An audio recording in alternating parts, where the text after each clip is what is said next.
Good evening, Facebook world, Spotify world, iHeartRadio, Google Podcast, Pandora, Apple Radio, Amazon, Twitter, all you guys out there, man. We're just happy to have you, and welcome to another edition of Comicradery Podcast Live. And I say live because, yes, we're live. We're just crazy enough to do that. Out of the 850,000 to a million podcasts that are out here in the listening world, there's less than 20% that are visual like us, and then even less than that, like I said, that are crazy enough to try to pull this off live. Something always happens, so that's part of the fun. But make sure you guys stay tuned because we're going to have a really fun show tonight. We're going across the pond, as they say, and jumping down to Australia to pick up a little bit with Shadow's daughter and see how things are going on down there. But again, just welcome you guys. We're going to have a great time. Hang out with us. We'll kind of zig and zag and kind of cover some fun things coming up. And without further ado, let's get this party started.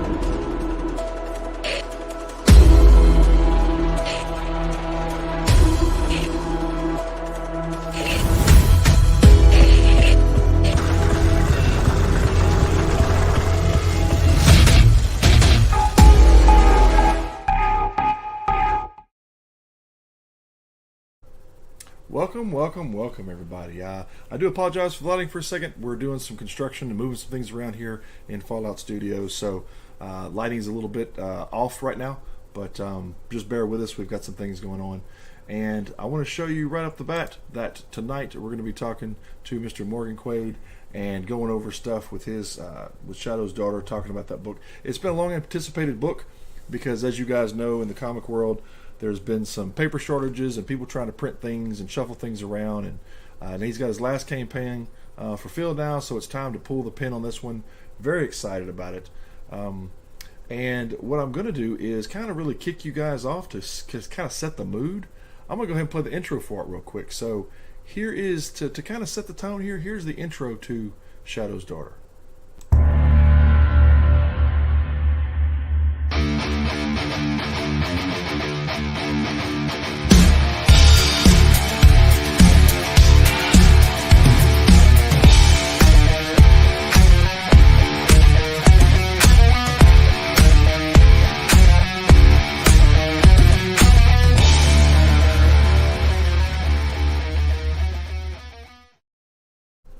How's that for a way to start off a good Friday night, right?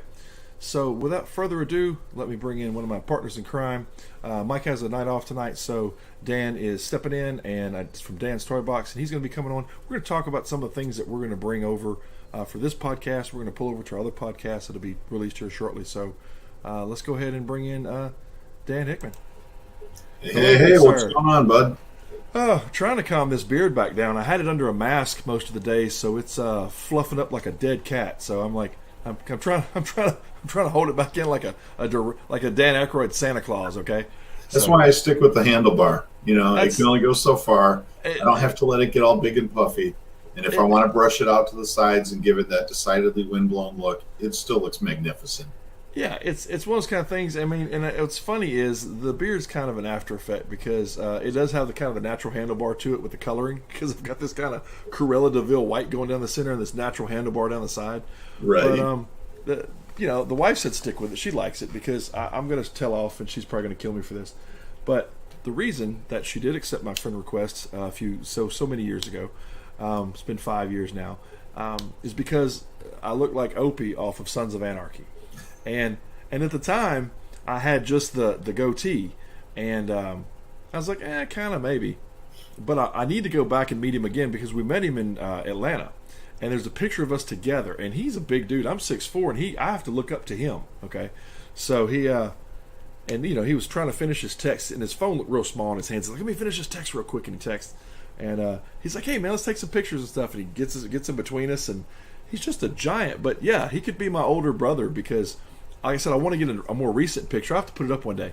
But it's literally, we have the same facial features and just, smile in the whole 9 yards. But really nice guy. But that's why she accepted my friend request. So I'm glad I've got a what they call a doppelganger out there that's famous. So that helped my chances. I feel bad for the poor sucker that looks like me out there. There's somebody out there looking like you. And what's funny is I think we all kind of have a mustache beard thing going. When I get Morgan on here and say we all kind of have the cap thing going. So see, you guys have the cool caps. I just got the regular cap, so I'm on the out on that one. So well, we don't want to blind people, and I mean, if I was capless tonight, this glare, Oh man, that's yeah, why I don't stay want in something one between the ground of my head, but a piece of government plastic, There you go.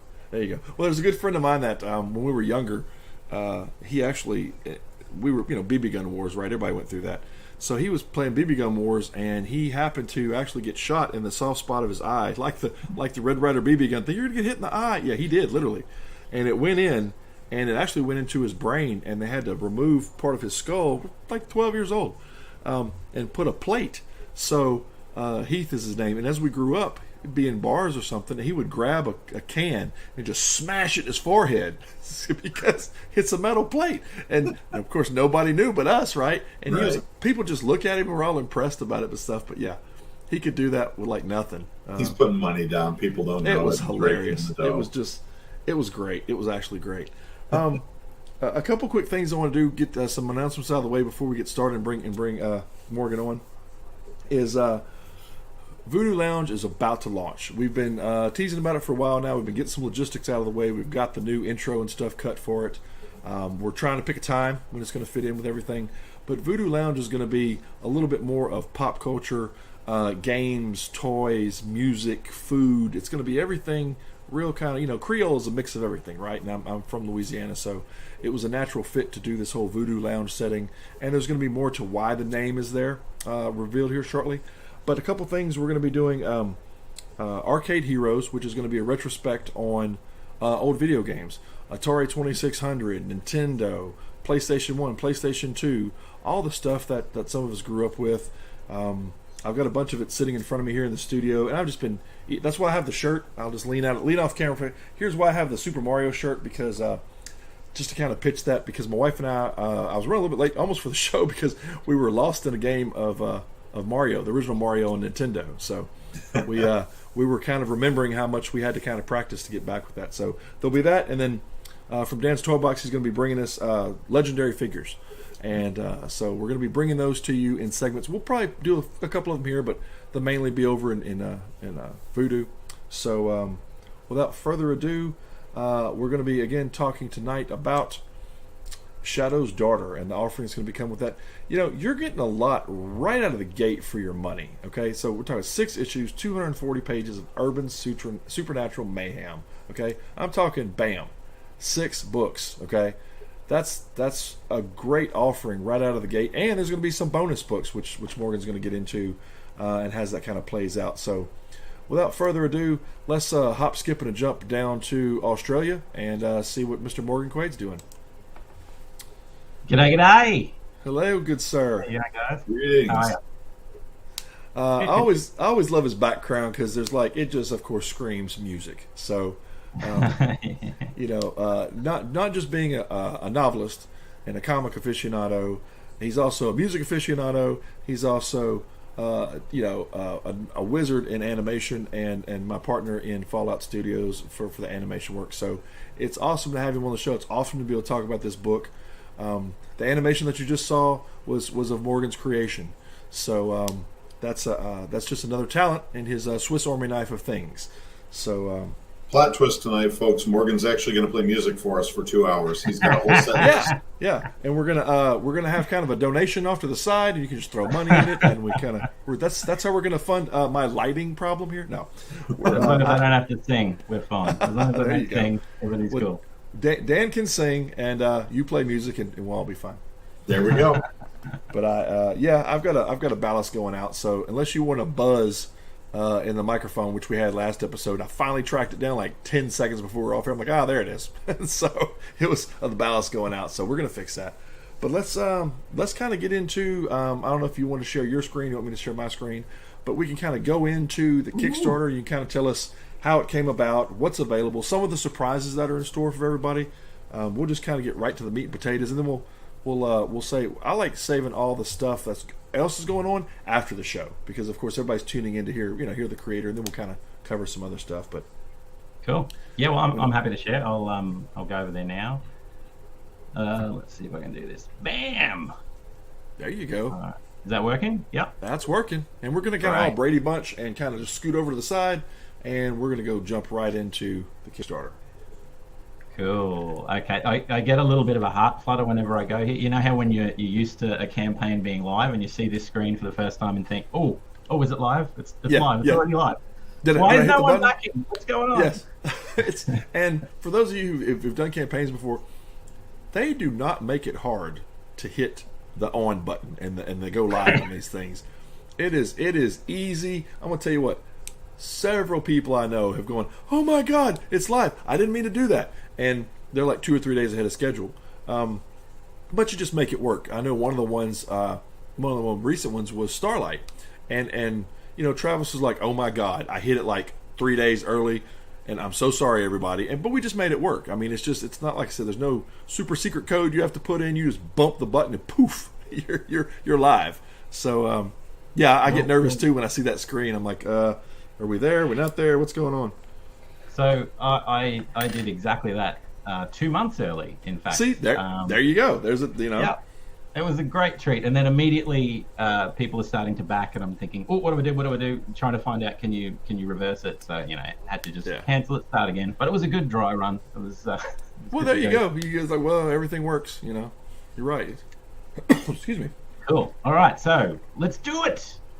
So Shadow's Daughter. It's a fairly simple story. So it's basically in this version of the world, which is sort of an alternate universe to our own. There's a demon moon that rises once, every so often, and it tends to hang in the sky for a period of a few days or even a week or so.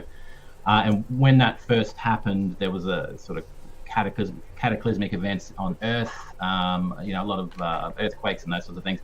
And a certain portion of the population was remade, is the term that's used. So, hence vampires, werewolves, those sorts of things. And mancers, who are kind of magicians, sorcerers, those sorts of things. And one of those people, one of the very rare groups of mancers, are shadow mancers. And the protagonist of this story is a young woman named Summer Rain, and she is one of these shadow mancers. And effectively, she can bend shadow and use it as a weapon or a defensive shield or anything she wants, really. So that's the plot, and that's obviously different versions of Summer that you can see there.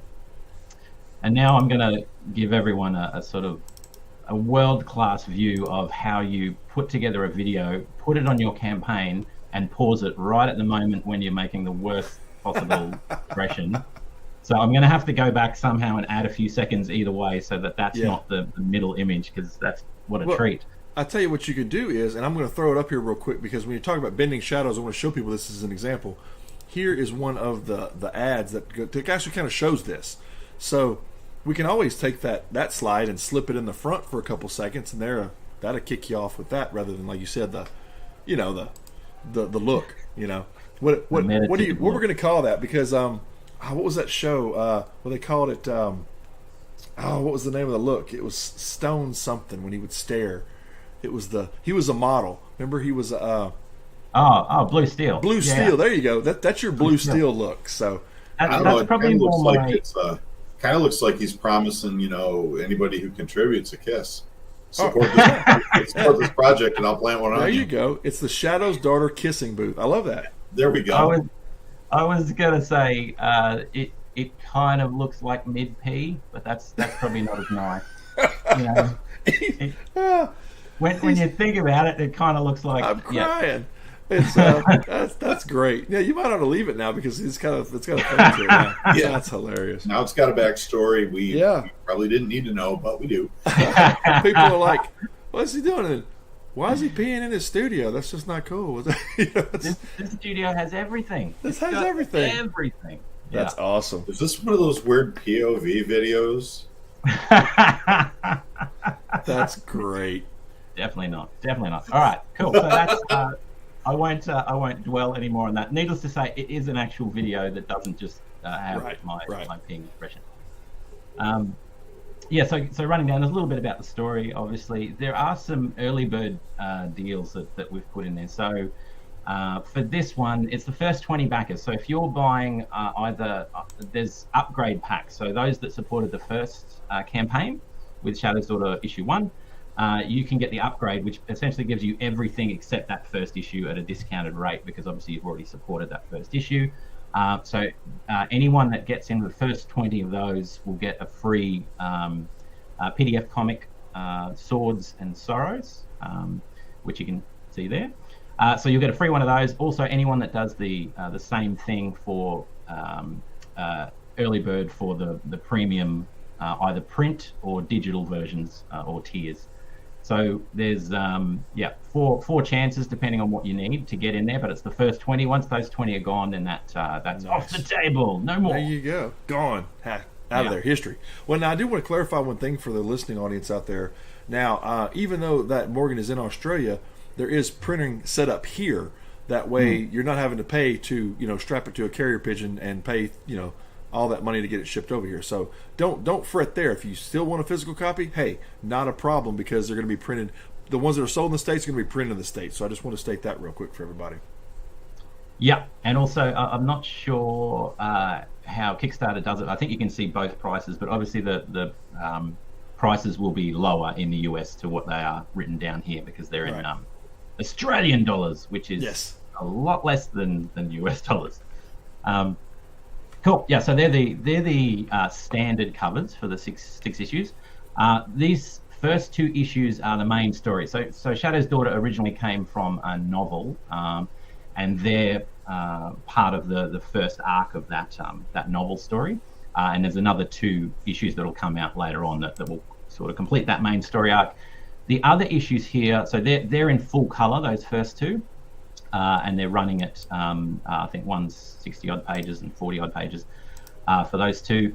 The other 4 are all in black and white, semi-manga style. It's not really manga, but it's that similar sort of style. And these are episodes from Summer's earlier career. So she works as a bounty hunter, and in her capacity as a shadowmancer. So these are sort of individual bespoke episodes from her earlier life. Which is really, really cool. It's the first time these have been released, so no one's seen these. So lucky you for being able to see them and get involved. It's awesome to be able to see. I've been watching this thing all come together, so I'm always excited to see how everybody watch them get excited about it. It's like when you know what the Christmas present is and you watch somebody open it. So that's where I'm at with it right now. Yeah, and I've been working on this obviously for a while, and because of the delays that we had with paper and supply chain issues, it meant that I could actually get more done, which was really great. So originally it was only 4 issues, now it's 6, but there is potentially even more that might be coming our way as part of the campaign. So that was really good. So it is a nice, meaty, chunky offering for backers, which is really, really cool. So we're talking 240 pages even before you get the insert and the extra digital PDF of Sorrows. So I mean, that's it's pushing. It's going to push the way things are to not give too much away. It's going to start tipping over. You could tip it over 300 pages, of digital quality, great action-packed stuff here shortly. So. And it's my personal guarantee that each of these comics have both images and words included. So I'm not charging extra for the words. That's a bonus. How generous. See, normally that's an add-on, right? You have to add on, copy, all sequential art. Oh, I need to add words. Add on words, and they're just all included. You don't even need to worry. It's all taken care of. Well, I'm glad to hear that, because man, when I have to write my own stories based on what I'm looking at, they never come out as good as what it's intended. Yeah. I keep getting the comics with the blank bubbles in them in a pen, and they're like, okay, it's write your own story time. Well, since you can't write, I mean. Yeah, exactly. Scribbles. I color mainly. That's why I don't I dabble in writing. Inside the lines, those color bubbles are really beautiful now. Well, see, it all started off with having to learn colors just to be able to get the right Slurpee. So that's how it started off. So Morgan, what was the genesis on Shadow's Daughter? How did you, looking at some of the other stuff that you have, what was really the impetus? Let's kind of give the viewers a little bit of a backstory on the story, so to speak. Yeah, so it really came from a shameless need as a writer to sort of branch out and try and do a different genre. So I've always had a bit of a animosity towards vampires, werewolves, anything with that urban fantasy sort of genre, mainly because they've been just so overdone. And as a writer, I was so bored with the idea. But a few years ago, I thought, come on, you're a writer, you should be able to adapt to a different genre. That sort of stuff is hugely popular. Why don't you write a novel in that genre? So it was kind of to test myself and force myself to do something I didn't really want to do. Then when I started writing it, of course, everything turns out the way that you as a writer tend to do things. So my stuff tends to go weird very quickly, which is great. At least for people that like it, great, lots of weird. There you go. So there's some slight differences in here. There are vampires, there are werewolfy type creatures, but they're called Worgen or Worgen. And there's sorcery and magic. So all that stuff is in there. It's just slightly different, and the magic mechanics are a little bit different as well. Well, see, the weird is free too, everybody. So you get the words for free. You get the weird for free. So I mean, some might say you get too much weird for some people, but that's you can take it in chunks. It's like dark chocolate. You don't want to eat too much of it in one sitting, but it's there. We're changing the tagline to 240 pages of free weird, and that's just going to just be it's going to break records in Kickstarter. 240 pages of free weird. So Morgan, I hear stories of writers who they'll write something into their story that they despise or that they're not particularly big fans of, just kind of as a little hidden Easter egg, and maybe it has some kind of a gruesome death or something to it. Will there be any sparkly vampires in here that Summer destroys? I'm curious. I can 100% guarantee there will be no sparkling vampires in this particular book. So fans of other series that may have included that sort of thing, there are some romantic elements. There's a lot more in the book than there are in the comics, but it is not. No glistening skin.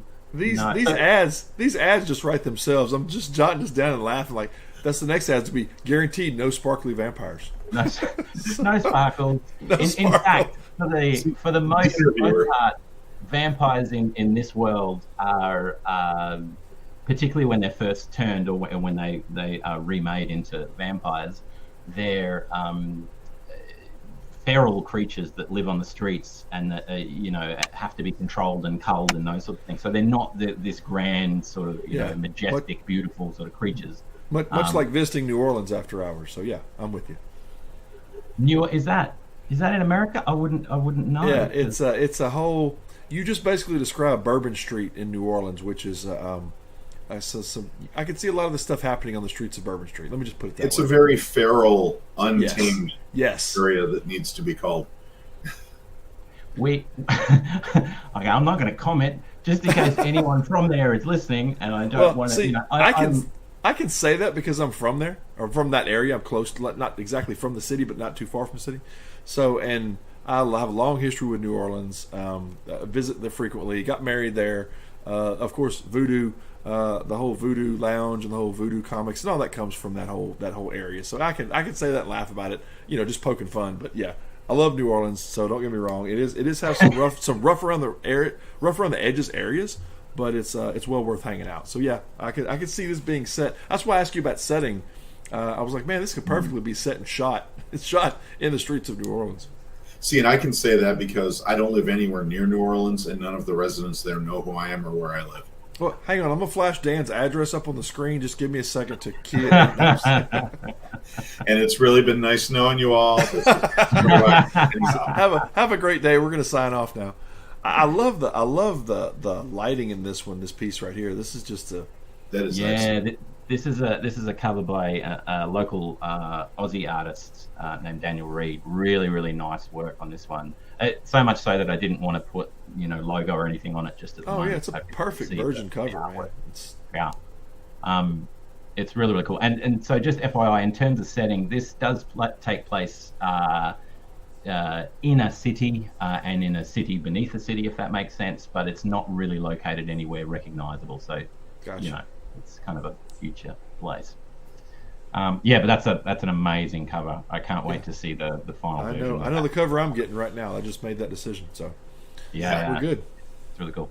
Oh, so FYI, this one is a variant cover when we want to reach the first goal for the campaign, and then this is another variant cover that'll come in when we as a stretch goal. Nice. It's really nice. Well, see, we got to get it there just for the cover, man. So I mean, that's Oh yeah, that's awesome. Beautiful. And then there's a little bit. I don't have him loaded right now, but you guys have seen Minky bounce around on the internet and describe different things going on with the comics. So that's always a fun character. Nice, interesting Russian kind of accent going on there. So he's one of my favorite, and fans of the series, do love Minky because he's just such a nice character, and he features in all of these comics. So he's pretty cool.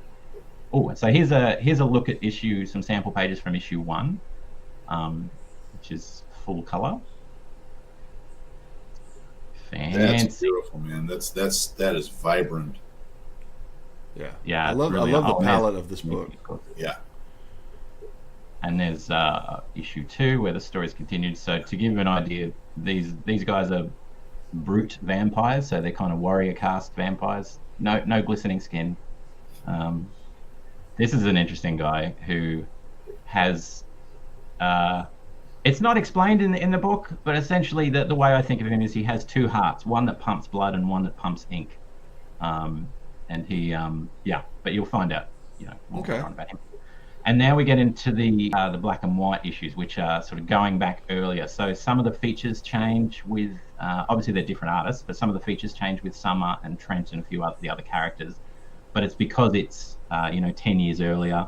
Right. So there's some minor changes. Now that's another interesting character that I always kind of go back to. If you scroll right back up, that gentleman right there. Yeah, that's another really cool character. Yeah. Yeah, he's the Bloodmancer. He's the baddie in the first the villain in the first issue. He's got a really interesting weird backstory. He's part of the weird. He's squarely in the weird camp. There you go. Yeah, sure. And it's free weird. Free weird. Free weird. No extra cost. No extra. And like I said, it might be more weird than what you're accustomed to. Free weird to the first 100 backers. So that's how we're going to do that. We start charging that for the weird after that. So one of them, the Ether Heart, has kind of a haunted housey sort of vibe in part of it. So that's that bit there you can see. This guy here, another vampire, flat cap. You'll notice, very stylish. There you go. So he's probably the most handsome vampire that you'll see in the series. But no, I can see clearly you modeled him on me. I did. It's Dan the handsome vampire. In crazy, folks. This is the first time we've ever met. It was bound to happen. It was didn't I tell you earlier? I felt bad for the poor sucker who out there was looking like me. Oh, now you know. Go. You found him. He's doing pretty well. And quite literally a sucker of blood. Yeah. See, and you can't write this kind of stuff, guys. This is it all falls together, as they say. Just think, Morgan, I was the backup tonight because Mike couldn't make it. Yep. It just wouldn't have worked with Mike. It wouldn't have worked. See, the show would have fallen apart the other way. No, Mike was like, hey, man, my kids are wanting to do some stuff. I was like, hey, man, that's not, we move and shuffle, so just take the night off and we'll make it work. So I hollered at Dan. I was like, hey, you want to jump on and do a round? And here he is. So here's the bonuses. There's the reward tiers. There's lots there. There's also a digital album that goes along with it. Music album. There's a behind-the-scenes digital book which sort of shows the making of the series and some artwork that didn't make it to the final version. Those are all props behind him, ladies and gentlemen. He does nothing can't play a lick of music. No, I'm just no. It looks real. It looks real, and that's all it is. Yeah. Now this is some pretty cool stuff. So there's some drawn-in options, so people can be in the crowd of one of the issues. Pretty standard thing. then you can be drawn in as one of the heads of Oryx the Devourer, this dude here. So that's pretty cool. Now, it'll be first in, best dressed, I think. So whoever bids first can bid for which Nice. who wants to be top head. And it appears in five different pages, as you can see there, in different sort of areas. That's a really cool one. That's really cool. Can you imagine the bearded head? Yeah, I know, that'll be weird. Of course, the beard would be like tentacles. Yeah, it would just have. Yes, yeah. Now, that would be great. Yes, someone with a beard has to bid now. That's fantastic. Yeah. See, all right, Kevin, throw your money in. I have to.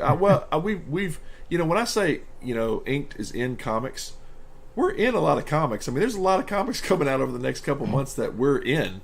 So we're literally in comics. But I want to tell you that remember the secretary in Ferris Bueller's Day Off that would like dig in her hair bun. Her bun, and she would just like pull out a pencil. I feel that way with the way the beard's getting now because it's real thick and vibrant, and and I'm also be like, look, there's my pen. I found it. So yeah, that would be a cool flowing tentacle beard, kind of like the pirate in Pirates of the Caribbean. Yeah, that's another one that I've modeled this beard after. So for Medusa, a male. There you go. Now the other one is a drawn-in role where you have lines, so you're the judge in this issue. So again, it appears quite a bit. There's actual lines going on, so you could have your face immortalized in one of the Shadow's Daughter comics. Beard or no beard, whichever way you go. I can't announce the comic, but I'm getting I'll say a publication. I'm fixing to get murdered in a publication. So I was like, wow. Hey, my first death scene. Yeah, I've arrived. So I'm fixing to get knocked off. Book. Yeah. But Morgan, I think that's awesome. I love the fact that you're giving that option out to people to be drawn in. I mean, I'm very new to the Ink team, as in quite literally January 1st new. Yep. And of the Kickstarter campaigns that I've witnessed so far, that's one of the most unique offerings in terms of incentives to get people, to support it. And man, I tip my hat to you on that one. That's a stroke of genius. Thanks, people love that interactive and being a part of, and whether it's like you said a speaking line or in the crowd or getting bumped off or just part of a gang or whatever else. It's good fun. It's it's a great idea. It's a really good idea, and it's a unique thing that Kickstarter can offer that you can't just do when you're selling it online or in a bookstore or something. So that's one of the things I love about it. The other thing that I'm offering, which isn't as normal, I don't think, is essentially let's make a spin-off issue together. So that's cool. That's the first time I've ever heard about that. Yeah. So essentially, you're a co-writer. You can be written in as well. So you'll help craft the story, the villains, the whole thing. What I haven't written here is that there's no way I'm going to produce an 8-page spin-off. So it will definitely be more than that. It'll end up being a full comic. But I thought, the initial 8 pages will get things rolling and all the rest of that. So you write yourself in as the villain. Whoever gets it will be part of the whole process. Work with the artist. I'll send them, as soon as the sketches come through, and then the line art, and then everything else. So that's an interesting one for someone that maybe wants to get into the industry, but they're just wanting to dip their toe in a little bit, or Yep. Will that be a digital and a print offering, or how's that going to work? Is it going to be straight digital, or? So as part of the campaign here, it will be digital, but it will eventually be digital and I keep wanting to say paper, print as well. It'll be with paper. We'll use paper as well. It's interesting because there is a paper shortage, as you all know out there, and that's what's keeping the bounds on some of the books right now. I mean, we literally had. I'm looking at the board now. I think it was 1, 2, 3, 4. There was 6 books that carried over from last year, from different things, from printer delays and based on paper shortages and whatnot. So, yeah. Yeah, it's a big one. So there's that one, and then there's also add-on for some of the digital, the other comics that I've written that are available. Pardon me. Couple of the stretch goals. So as I mentioned, the first one is that cover by an artist named Moses May. Great artist, really unique style. And then there's the amazing one by Daniel Reed that we saw earlier. We have, what do you reckon, Kevin? About 10 stretch goals sort of backing up. Piled up to pull the pin on. So we've just got them stacked, ready to go. So there'll be more about that as the campaign goes, and we'll start releasing details and everything. But yeah, there's a lot more, and the page count will definitely increase it. Yeah, we'll be like I said, blowing past 300 pages here as this thing progresses. So yeah, and that's pretty much it. Oh, look who's there! Look at that bit of free advertising. Bam! Look at that really handsome octopus down there. Let's speaking of octopus and tentacles and shadows and whatnot, so. There we go. That's it. Awesome, that's the campaign. Awesome. That is fantastic. I mean, what great incentives in there. I'm telling you right now, if you've not supported a Kickstarter, this is the one to go after. This is the one, man. That's like I said, we've been watching it come together, been a part of it, and along the way. And this book was supposed to come out a few months ago, and we had the campaign as far as the ads started rolling out, and then when everything started happening with fulfillment and paper and all that good fun stuff that we all know about. We just kept the ads and everything going. It's like, oh no, we're going to just keep everything out there. We're going to keep talking about this book, and keep people engaged in it. So it's definitely we've played it on every show. We've played it many times out there. You've seen the ads running, but we're excited to have it. I really just jumped back and love this image right here, because that really just kind of tells the tale. She's got attitude. She's backing him up, and if that's not enough, look at all this. All this extra power that she's got with her in the shadow, just basically just kind of showing him what's what. I just really keyed in on that issue when I first that whole imagery when I saw that issue. So yeah, it's really cool. It says a lot just in that one piece right there. And then the other one that shows a lot is you've seen that throughout is this image here, and that this just the whole the whole smackdown, and he's even got the lips are pushed out of the way. You can feel the pain on his face. That he just got dealt with. So that's another. See, that's back when it was 4 issues. So that's how long. Like I said, he's had time to build the other 2 in there. So we're updating all the ads for the 6-issue offering now, like you saw earlier. And now you see it says 6 issues of mayhem, 240 pages and whatnot. So yeah, it's going to be wild. It's February the 1st. It's going to arrive. And so you guys all be anticipating, and you're going to have to be duking it out for those first 20 slots. I'm going to tell you, because those are now. How many slots are available when you're scrolling by? Well, how many slots are available for like the headshots, and how many are available for like the co-write books, those kind of things? Yeah, sorry, I skipped over that. So the co-write is one at the moment. Because it's it's quite a big one. So there's drawn in. He says as he scrolls, just checking that I'm saying the right information. Go. As we go to the news feed live, we're going to see what this says. Right. I'm totally prepared for this one. So drawn in the background, there's 3 of those. So 3 background roles. That's essentially your face is cheering in the crowd of a kind of a Colosseum-ish fight scene. So there's 3 of those on offer.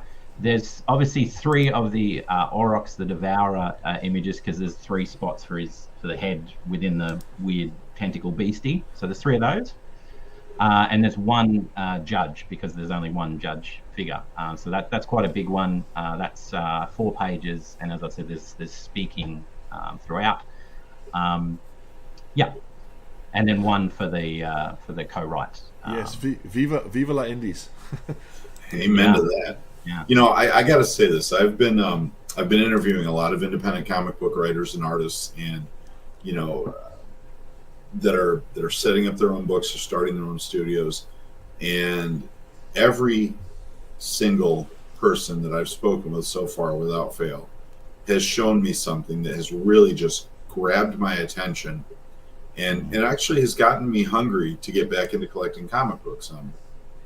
I've got I've got a pretty massive collection in the filing cabinets to my side here that you really can't see. But the storytelling and the hunger that I see when I talk with these gentlemen and women is unparalleled. You get into the mainstream books, you get into the big two, and you've got your big name artists and everything. And in my humble opinion, for them now it's about the money, because the storytelling just, to me, isn't what it was. When I was growing up in the 70s, 80s, and even the early 90s, that was some great storytelling from the big two.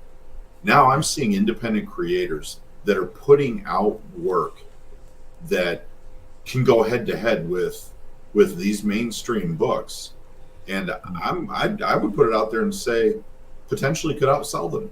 There's some great stories and some great art, and Morgan, we're blessed to be able to sit and talk with you tonight about Shadow's Daughter, and just what an intriguing concept, what an intriguing idea, and I wouldn't be a bit surprised, to be quite frank with you, if sometime within the next couple of years we started seeing indie books outstripping the mainstream comics, because I think people are kind of being tired of being force-fed the political views and the social justice views that the mainstream writers are doing, and they want to be entertained, and they want to read good stories, and they want to just soak in beautiful artwork. Yeah, it's always been about escapism, right? Escapism has been the drive for novels and comics. Mm-hmm. And then a little backstory on this: Dan used to have a comic shop, so when we talk about toys and everything, but his backstory is having the shop, so he's well versed in the comics as well. So lots of things going on with a lot of things happen, of course, and I hate to keep going back to COVID, but a lot of things happened with COVID, and when we saw other industries struggle and other businesses shut down, 100-year-old businesses collapsing, it was the year for indie. I mean, it really just springboarded forward. For the sign you see beside me that is glaring now because of the new lighting, for the NSC Live TV, there was a ton of stuff for shops coming on that couldn't sell traditionally with their doors open. They shut their doors because they weren't considered an essential business, and they sold live. So there's been a lot of changes. Yeah, and there's one of the nicest things as a writer, because of course as soon as you're involved with a bigger publisher or anything else, a lot more voices get involved, and there's a lot less creative freedom, and it's a little daunting in a way, because if there's something wrong with the story, or I make a mistake or whatever, that's on me. But there's also something nice about complete control. It can be whatever I want it to be, and if I want to try something that's a little bit silly or a little bit weird, I can do it. I can just do it, and then fans will find it, and the people that like it will go to it. Yeah. I can remember a quote from Justin Gray talking about on a show that he was talking about. Justin Gray, a lot of people, you guys know him, but one of the writers for Jonah Hex for many years, and many others. But Jonah Hex was the main thing I keyed in on in reading, coming up through things, and he mentioned that when he got out of that box, right, that the two mains put you in, so to speak, the formula they use, he went with a female time-traveling pirate. He said he wanted to be able to move anywhere within his ideas, move anywhere within the universes, move anywhere within time. So that just completely just opened things up, and that's what he went with. Like you said, and tends to experiment and play with things. There's different things he'll try in a book just to see how things take. And he's kind of like this. He's 5 or 6 issues in. We helped him with Spicy Pulp 5 and then Spicy Pulp 6. So yeah, it's nice to see, just kind of let things run around and just see what develops. Yeah, I've really liked to watch. I've really liked watching this one come to fruition and see what's behind it. And really excited to be able to kind of get the jump out here tonight and show people to it a little bit ahead of time. And you guys make sure you jump in on those early bird specials. They're going to go quick. I'm going to tell you what, when the light goes green, I'm going to watch those go. Those are going to go fast. I can see those moving pretty quickly. I'll tell you what, I can't wait to see who gets that 650. Oh, you're talking about that's the one which one's that one? That's the co-write. The co-write, yeah. That's. I'll tell you what, when you get that person identified, Kevin, we need to have him on. Oh yeah. Yeah. And honestly, that's one of the more exciting things from my perspective, is because a lot of what you do, even if you're working with artists in the industry and whatnot, you still do a lot of it alone as a writer. It's very, rare in my area to be working with other people, but to get a chance to work with someone that's keen, that wants to get involved, I could share all the mistakes that I've made, all that sort of stuff, and help them out. That would be amazing. You can really, this, I don't even remember who posted it a while back, but it showed the independent creators Christmas party, and it's one guy just sitting at a table by himself, and then it shows the after party, and he's like sitting on a park bench by himself, and it really makes you think about it, and it's everybody kind of feels that isolation of especially with COVID, because people are working from home. The social settings are going. A lot of people aren't going to restaurants. That's a lot of that is you don't figure out what it is till it's gone, right? You don't realize what you've lost. Right. So that isolation and being able to go, and like you said, to have to pull from that energy and see somebody really charged about it. That's a pretty cool thing right there to do. We've got some things in production as well to go along with some of these things, and I'll go ahead and pop the can on this right now. It's already fixed to hit press releases. You're going to see it out there, but you can say you heard it here first, right? You've heard me tease about things with Voodoo Lounge, okay? And that's been a long-standing thing, and we've got everything, all the pieces and puzzles. It takes a lot to put a podcast together. For those of you who haven't done it, or the bells and whistles, it's not just flipping on a camera, flipping on a mic, adjusting your hokey lighting some days, right? And getting after it. There's a lot of behind the scenes that go into it. A lot of things. We don't have heavy on the editing because we run live, so we're not having to cut and splice things together. I mean, if somebody drops an F-bomb or something, we'll pluck that out and then just change it in the jukebox that way, as if it's it's never happened, right? So we do that for all the different places we are, because there's rules. But we're really light on the editing side. But one of the things that we wanted to do, it's actually 2 years ahead of schedule as far as Ink Studios goes. For one thing, we changed from Ink Marketing and upgraded to Ink Studios to be able to offer more.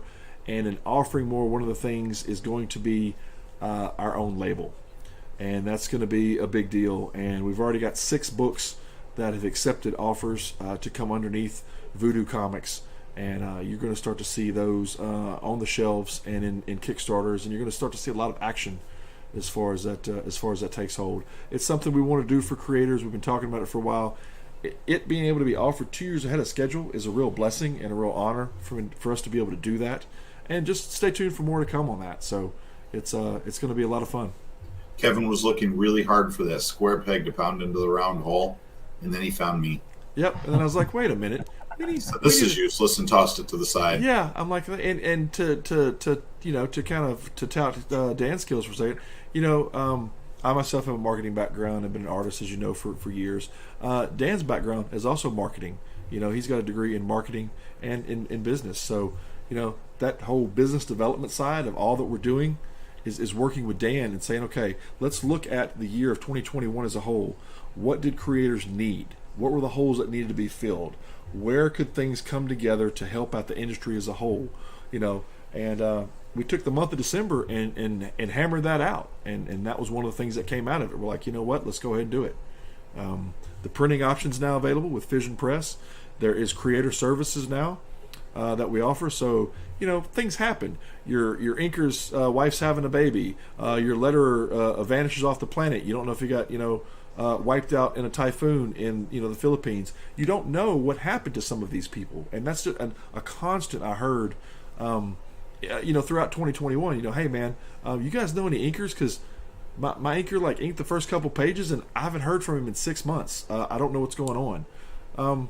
It happens. Things happen. Not to say, there's great stuff in country and out of country. There's great artists, writers, inkers, letterers, editors, you name it. But if something happens, we're here. We have all that now available for you guys. So we'll just all get to the finish line together, man. We got to make it happen. So enough of that shameless plug. But I just want to talk about, it's been, people have been asking about it, and I'm getting, dinged about it, and people go, when are you going to talk about it? When are you going to talk about it? Okay, we decided to go ahead and insert it in there, you'll see how that's going to play a part possibly as things come, because we'll see what comes in the next couple of weeks. So be on the lookout for that. I can't wait to see pulling the pin on this thing on February the 1st, and just go ahead and just getting after it, and it'll be nice to watch it happen. So you guys stay tuned. February 1st, we'll have it out there. We'll be doing reports throughout the shows on where we're at, what things are coming, how it's doing. You'll see updates on as stretch goals are reached. Hey, look, here's another PDF, and that page count's just going to climb. But that takes you guys out there in the listening audience. It takes you guys tuning in, going over to inkedpub.com, going down through the live listings, because there's going to be a bunch in February. Look through the live listings and say, oh, yep, there's Shadow Darter right there. You click the link, you go right to the campaign, you can watch videos, read about it, look at it, do all those cool things. But again, inkedpub.com is the source to go to, and you'll see that one and many more. So stay tuned, and thanks again for hopping on. I know it's early in the morning over there, the next day, so to speak. So it's Friday night here, but Saturday morning for Morgan. So I always like to ask. So is Saturday okay? Should I stay in bed tomorrow? Is it? It's fine, because not all the aliens have landed, just some. So it's fine. Just some. It's okay to. Yeah. Okay. What are the winning Powerball numbers so I can go buy a ticket? Yeah. 3 and 8. That's outstanding. I'm in. That's the two. That's 32. The 3 and 8. Okay, I'm writing that down right now, because I'm gonna leave the show right now and go buy a ticket. So there is a funny story to that. There is I don't know if this is put on or not, but it's still good fun for Facebook. There was a husband and wife, and the wife was really into Powerball. So the husband recorded the night before's Powerball, and he also went out and got the ticket you get that shows the winning numbers on it.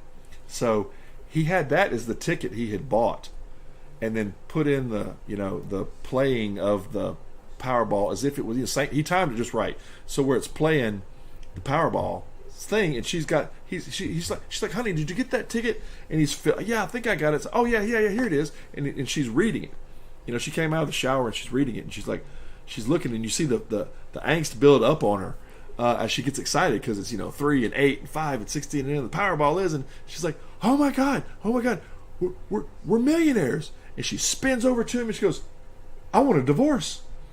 And he goes, what? And she said, honey, it hasn't been working for years, but now that we're rich, we can split. I can have a house, you can have a house, the kids can have 2 Christmases. We don't have to talk to each other anymore, because this has been boring for years. And you just watch the blood just drain out of his face. And he's like, I didn't realize it was, she goes, you idiot. She goes, your buddy Steve called me earlier and said you were going to do this mess. So she really just turned it around. And like I said, I don't know if it's put on, but if it is, it's done very well. So there's our, watch what you wish for kind of thing. So be careful. Again, Morgan, thanks for jumping on early Saturday morning and spending it with us. And we'll talk again soon, sir. And looking forward to cranking it on Friday and not February 1st. I want to say Friday, but February 1st and having it out there. So take care. Here's the other plug for it. It's got to go well, because my birthday is the 2nd. So. Yeah. The birthday present for me is finding out who gets to co-write it, and then we get to have them on. That's the way to do it. I love it. Thanks, guys. It's super nice to meet you, man. Thank you so much. Yeah, likewise. Cheers. Take care, thanks, guys. Cheers. Yeah. Always fun hanging out with Morgan. Man, we talk late at night, and because we adapt our time here, because when it's 5 o'clock over there, it's like 18, 19 hours ahead. So. When I'm working with him and stuff on videos, it's like 1 to 2 in the morning over here to be able to make that window. So we're plugging things away and trading ideas, and we have a really good working relationship on hammering stuff out. But he's just a wizard at that kind of stuff. I'm like, hey, what if you did this effect and turned over here and did this? And he's like, yeah, I got that. And then he'll try something. And he goes, what do you think of this? So we're throwing stuff back and forth, and it's just a good flow. He's just such a master at what he does. Well, I'll tell you what, man, that Shadow's Daughter looks just absolutely phenomenal. I'm, I said it before and I'll say it again. I just cannot get enough of these great ideas that I'm seeing from these different indie artists and writers that I'm meeting and that we're talking with, because it's bold, it's fresh, it's not the superhero trope, so to speak, right? And you can feel the passion in the writing. I mean, when you read some of these books, you can feel it. I'm gonna do quick shameless plug, but I was reading through Amerikaiju. I got 2 pages into that, and I fell in love with that. I mean, what an incredible story, Yeah. and Edgar just so phenomenal.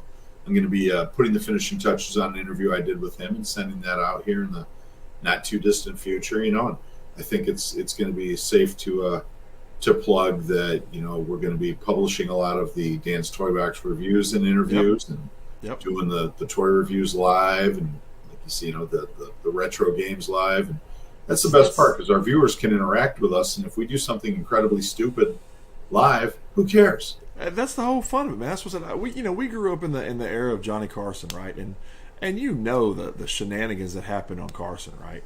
So it's just it was great watching that. And my uncle had a satellite dish, so it's the kind of satellite dish that you could like talk to Mars with, right? I mean, it's huge, 15 foot across, and the motor made noise, and it shook the house when it, I mean, it's mounted out in the yard, but it still like shook the ground when the thing turned. Oh yeah. And those were great. And so he always had to have the first of everything. He had VCRs when it cost like $2,000. Which, by the way, newsflash, they do not sell. When in doing this retro game deal, when my wife got me, how all this started was my wife got me an Atari 2600 for Christmas. Well, in doing a little bit of research, I thought I had what I needed for adapters to make it work on a 4K TV. Not the case. After a lot of research, I figured out that you needed a VCR to make it work. Oh. Well, okay, VCRs are now like cigarettes in prison, because, of course, I, unbeknownst to me, stroll into Walmart and went to go find one of the $10 VCRs I've seen for years, and they're not on the shelves, and I ask, I said, what happened? Where's your VCRs? Oh, man, we hadn't sold VCRs in 2 years. No, excuse me, 3 years. I hadn't sold VCRs in 3 years. I was like, was I in a coma? What happened? How did I miss that? And then I go to Best Buy, pop in there. Hey, man, where's those VCRs at? Oh, man, we hadn't sold First, the young guy behind the counter. Sorry, anybody who's young. And no jab here, but this is still just funny. I asked him, man, I said, hey, where's your VCRs? He said, the what? I said, and I kind of paused for a second. I was like, did I say that? VCR, video cassette record. The cassette thing you put in the, and no, and I could see the on his face, and I was like, and I'm like pantomiming at this point. The thing that you put in, it's got the flap, and you put the VC. No, what is that? And another guy walks up, hey man, what you need? And I said VCR, and he goes, oh man, we hadn't sold those in like 2 years. I was like, he said you could try a thrift store. I was like, there we go. Yep. So in doing that, tech like us, man, we're outdated. We are. So the whole thing with that came about. So the VCR thing's a thing, and so that became a quest. And if you watch the last couple of shows, you've heard the 2-week quest on to be able to get this done and how it hooks up and it works. And now I've got it to where I can put the Atari up on the 4K and play it. And in between different things in the studio, I'll fire up Donkey Kong or Pitfall or Berserker, all those. Jelly, man. It's the days you got your little slide switch attached to the TV. Yes. TV, aux. Yes. That's what this one came with. This thing is a relic. I mean, it's a museum piece. And when I undid the box, it literally has the original slide. It's buried behind some stuff right here, but I've got the original slide control that came with it. So there's no wear on it. So they just put it somewhere and put it away. But that's where the retro game thing is like, man, it'd be so great to be able to share this stuff with people. I was like, you know what? Let's do it. Let's just have a retro game section. Just reminisce, talk about, Pitfall. And I had to put some stuff out about Pitfall and a little story about, hey, Harry, it's been a while. I'm so sorry we lost touch. But let's go ahead and get together in a few nights from now, and let's go find some gold. How about that? And that kind of became kind of the running joke, and I just kind of put it out there. A lot of people thought it was funny, but of course, there's always one, right? I had one guy go, I just don't understand what the whole idea of Pitfall really was, and what the purpose was. And I went, there is no purpose. It was just fun. We were like, silver. You avoid snakes, pits. tar pits. I was like 10 years old. I wasn't looking for purpose in a game. Yeah. I was just looking to have fun. So, a lot of that came back when I was playing these games. The studio already is the perfect 10-year-old's room, okay? You see the toys all spun around and everything. But that was the finishing touches on the studio. And so that's why I changed some lighting around and moved some things around, which we're still kind of working through, and changed the setup a little bit. But yeah, to get ready for the whole gaming thing, to be able to pan over and show the camera and show the TV and the live game and stuff. Mm-hmm. We were having a blast right before the show, my wife and I, just trying to make it through Mario, forgetting where stuff was at. Was like, how did I get past that level? Where's it? How do I jump over? Yeah, just all the stuff we're trying to work through in our mind to figure it out. So, and we're going to make a pilgrimage. I'm going to be doing some upgrades here to the equipment so that I've got a camera I'm looking at right now that I'll be able to actually take people more on tours of the Geek Tower here. And there you go. Then when we start to get into the figure reviews and the people who may not have known about Dan's Toy Box through the Geekosity website, they get to see a little bit more behind of the mind behind the machine, so to speak. Yep. Which it's on NSC Roadshow now. So we're all about shameless plugs here. We're plugging everybody away. We might as well throw a couple in there for ourselves. Yeah, so when you go over, and of course you'll see the little moniker pop up, right there, NSC Roadshow. The different podcasts, there's 20 different podcasts and associates that are on the NSC Roadshow, and we bring on creators and they run through the Roadshow. Now Dan's Toy Box is on the Roadshow, and you can just go right to NSC Live TV. And click on it. We're migrating things over to nscroadshow.com, so you'll start to see that happening. You'll be able to book shows there. We got a couple people I got to talk to after the show that have already said that they've already started to book through the website. So that's one possibility that we're going to kind of explore. And then the other one is we're going to start migrating all the channels that are podcast related over to the NSC Roadshow, and then the NSC Live TV will strictly be back to TV shows of comic nature. Again, this show and many others are on there. The ones that do virtual and visual and that kind of stuff will remain there, and then a lot of the audio ones will roll over. So we're just kind of moving things around, expanding areas, and having fun. It's a lot of requests that happened in 2021, and we took all that into consideration. Talked with the team, figured out what we wanted to do, figured out how to get there, looked at what made sense to be there for creators, and are just going down that path. We don't have anything in our business plan that is against or anything else, anybody. It's just our own path, and we're going to take it and have a lot of fun along the way. So that's where we're headed with that. A lot of things coming out of Comicradery over the next. We're going to also bring back this series, which was popular, the Titans of Industry series. That's going to be coming back. In fact, we're actually going to shoot a show. Looks like we're going to be doing it Sunday. We're going to have a special show, and there'll be more to come on that because we're going to bring in Mike Barron to talk about Thin Blue Line, which is blowing things up right now on Kickstarter. So I just talked with Mike before the show. Looks like we're going to try to shoot Sunday. We were going to do a pre-record, but I think we're just going to go ahead and straight live and go ahead and have him on and talk about it because he's got a few days left of the campaign. Again, roll over to the NSC Roadshow podcast tour on nscroadshow.com. You can sign up there to be on shows. Again, we've moved things over to Inked Studios LLC. So make sure you go to Inked. The Inked.marketing will still remain, and you can actually jump to that site. If you want to see what we're fixing to roll through, some previews, and then we're going to wrap up the show, you'll be able to come over to inkedpub.com, and you can see Shadow's Daughter right there on the side. All these different books have been through, and you can actually, your best source for crowdfunding comics. Just come over to inkedpub.com, and you can click right there. You pull these up, and we're going to go through a few, and I'll kind of go through some ones we have videos and some we don't. Here right off the bat for the previews is Legends of the Realm. It's nearly funded. It's getting so close, and we don't want to let that one slip by. It's just building incredibly. It's now 300 pages of fantasy digital books.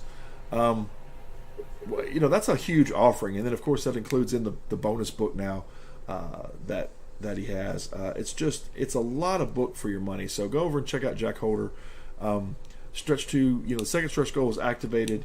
He's at around a little over 3,500 right now. 5,000 is the total that he needs to fulfill and he's got about 5 days left. So it's running head to head, neck and neck. It's cutting it close, but we want to keep pushing and getting him out there. Again, you can go just to inked.pub/legends and check that book out. Just some fantastic artwork in there, and who doesn't like fantasy, right? Who doesn't like all those good things? Next one up is The Killing Machine, and The Killing Machine is about halfway through. It's a little over 4,500 right now. I think it's at 46, 4,700, somewhere in there. First stretch goal was activated. That means that anybody that jumps on the campaign and is going to get the copy, the digital copy of Fractured Shards #1, which was a smash hit on Kickstarter. So that's another Australian book, by the way. So that book is available if you go ahead and back The Killing Machine. The Killing Machine just came out of the gate strong, funded in less than 8 hours.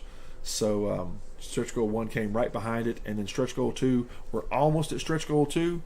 And when you get stretch goal 2 unlocked, then you're going to get a digital copy of Frank Forty's Warlash Bioburden. That's a book that we ran through and did for Inked, and we were the marketing arm behind that book. And Warlash is just a cool book. It fits well with The Killing Machine, so make sure you look for that here shortly. And again, that's from Sean Hainsworth Productions. Another book coming right behind that you don't want to miss. And I'm going to go ahead and let's see if I've got one loaded for it. I may or may not. I've been shifting things around. Yep, I do. Here is the trailer for The Killing Machine.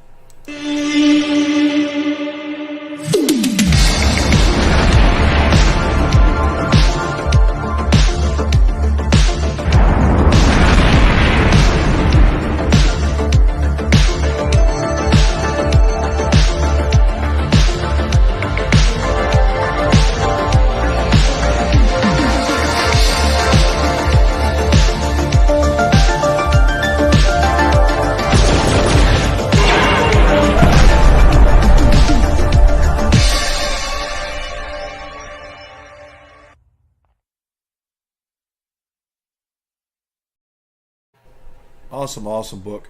The next one up is, as Dan mentioned, Amerikaiju, and we're on books now 4, 5, and 6 for that campaign, and you can pick up 1, 2, and 3 within the campaign as well. And that is Ike defending the town of Precious as kaiju come back and battle their way up and try to push things. And the one we're going to show real quick, the short for Amerikaiju, is Ike trying to do a school project and what happens to him, having to defend the town. So here's a quick short on Amerikaiju. Hi friends, this is Ike. You probably know me from Mr. Manny's class. This is my video presentation of Things That I Like by Ike. That rhymes. Some of you know I like to build and play on my internet. Whoa, wait here. Gotta go. Bye. You can do it. Slide in. To the left. Make sure you don't fall.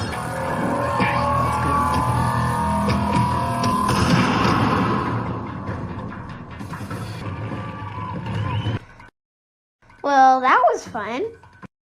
Do you think I can still use this video? Of course not, Ike. There were monsters in that video.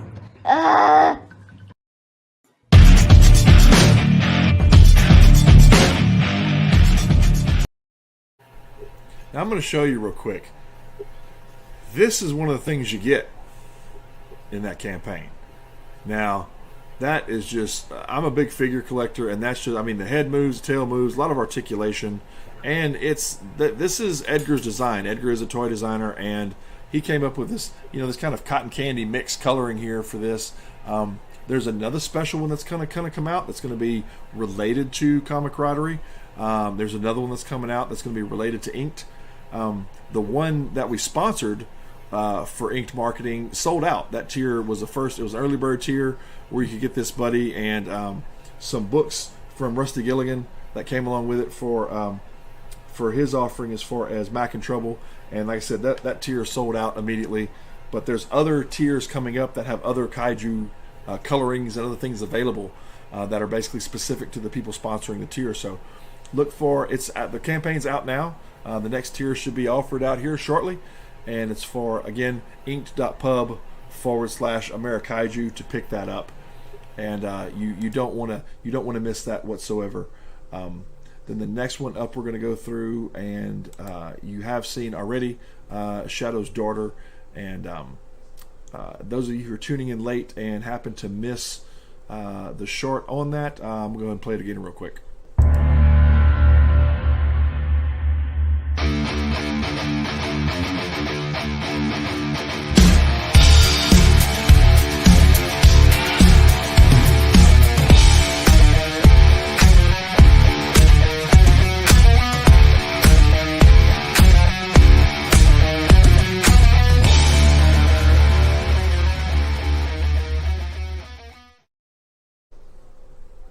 So there you go, Shadow's Daughter. Again, that's going to February the 1st is when that book's going to debut.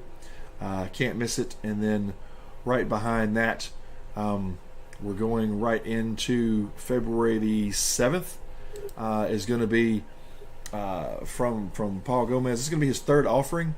It's going to be Mindbender, and that's going to be we don't have the video quite wrapped up for that yet, so it's coming. Be on the lookout for that one, February the 7th. Go ahead and look for Mara. Mara is one that you can get. We're working it over towards Kickstarter. It's actually on Patreon right now, and you can get a page a week and get that one downloaded and check it out. But here's a little bit on Mara.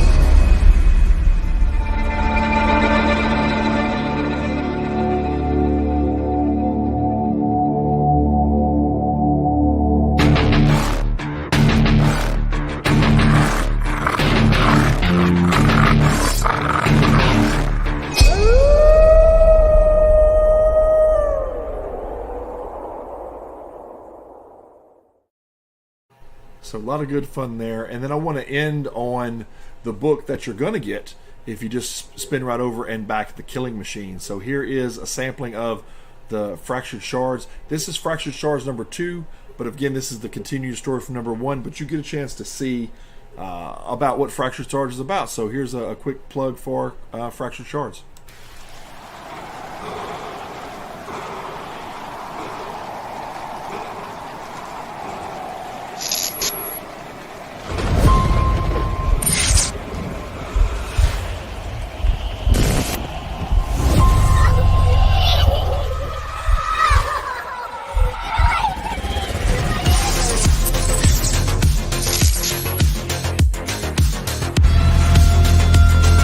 Heard you work in the dark case.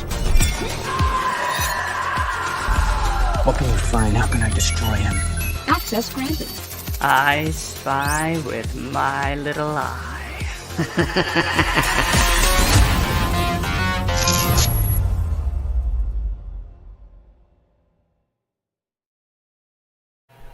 So you can check that out, and to make sure when you circle back around, if you love this episode and you want to see more, make sure you go right here. For more fun-filled episodes, come visit our website, www.comicradery.com.